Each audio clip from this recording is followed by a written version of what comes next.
ეთერშია ხაზის რადიო. მოისმინეთ ამბები წარსულიდან. FM 94.7.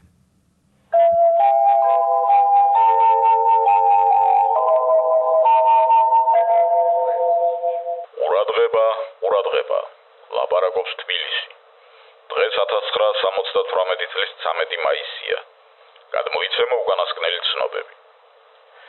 საქართველოს უმაღლესი საბჭოს პრეზიდიუმის ბრძანებულებით სახელმწიფო უშიშროების ორგანოებში ხანგრძლივი და უმციკლო მუშაობისთვის, რესპუბლიკის საზოგადოებრივ და პოლიტიკურ ცხოვრებაში აქტიური მონაწილეობისთვის, დაბადების 70 წლის თავთან დაკავშირებით საქართველოს მინისტრთა საბჭოსთან არსებული სახალხო უშიშროების კომიტეტის თავმჯდომარე ამხანაგი ალექსი ნიკოლოზის ზეინაური დაჯილდოვდა საქართველოს უმაღლესი საბჭოს პრეზიდიუმის საპატიო სიგელით.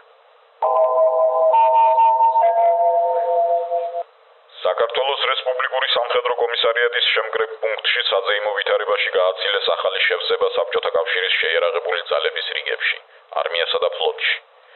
გაიმართა ამ მოვლენისადმი მიძღვნილი მიტინგი, რომელზეც გამოვიდნენ საქართველოს სამხედრო კომისარიატის პოლიტგანყოფილების უფროსი პოლკოვნიკი იური ნიორაძე, საქართველოს სამხედრო კომისარი გენერალ-მაიორი ვახტანგ მურუსიძე, საქართველოს კომკავშირის ცენტრალური კომიტეტის მეორე მდივანი იოსებ ორჯონიკიძე და სხვები.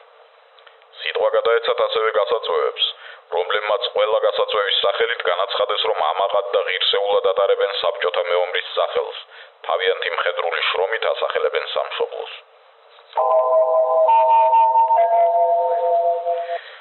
დამკროლურად მუშაობს ჭიათურის სამკერვალო ფაბრიკის კოლექტივი, რომელმაც გადაწყვიტა 5 წლის მესამე წლის გეგმა საბჭოთა კავშირის კონსტიტუციის მიღების 1 წლის თავისთვის შეასრულოს.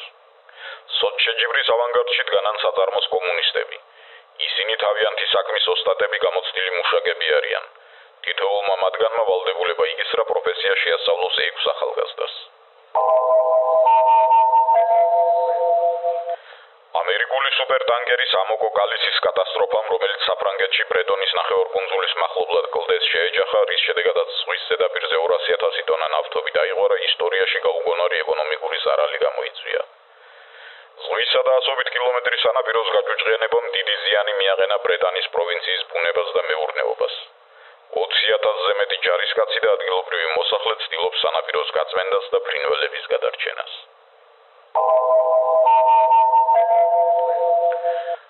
საკავშირო პირველობის მორიგ ტურში თბილისის დინამომ ბაქოს ნეფტში მიიღო.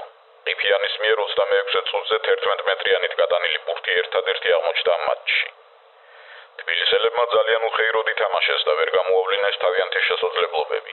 იგივე ითქმის ბაქოელებზეც. თამაში სანახაობრივად ძალიან უფერული გამოდგა. უკანასკნელ ხანებში სასიამოვნო ტრადიცია დამკვიდრდა, როდესაც მატჩში გუნდების საუკეთესო მოთამაშეებს პრიზები გადაეცემა, მაგრამ როცა კარგად არავინ თამაშობს, უმჯობესია პრიზი არავის გადაეცეს.